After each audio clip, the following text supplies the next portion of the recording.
Just that the scene is so much more diverse than it was 12 months ago.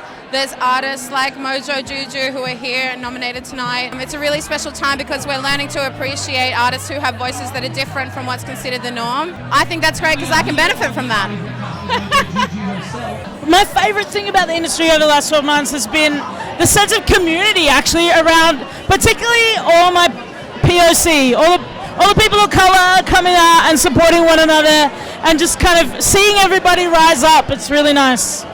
Okay, my favourite thing from Australian music in the last 12 months is actually an album that I feel that was under-recognised, and this is Arias, which is Emma Louise's record, Lilac Everything. It's really special and beautifully produced. What's been really cool is there's been this real crossover between like pop music and indie music. Lots of radio stations are playing what used to be considered indie when they just used to be commercial stations and vice versa. And I think that it's cool that those boundaries are being blurred.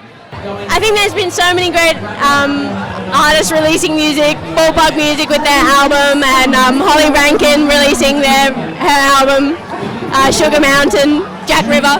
It's really cool that she's nominated as well. She's one of my friends and her whole family's here, so I hope she wins. I got to listen to a lot more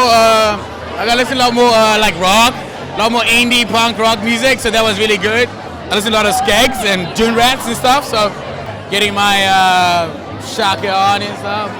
There's so much to love about Australian music in 2018. I think the fact that there's 45% of the nominees this year are women, I think. I just heard that down there, which is just so exciting. I think there's so many amazing women doing things, releasing music themselves, being good role models.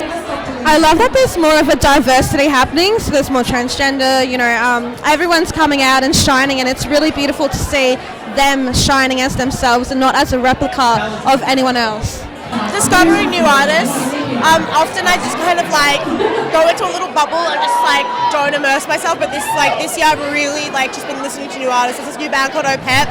They're not like new, but they have this new album out and it's like insanely good. So that's kind of just what I'm super excited about at the moment. You know what I really love?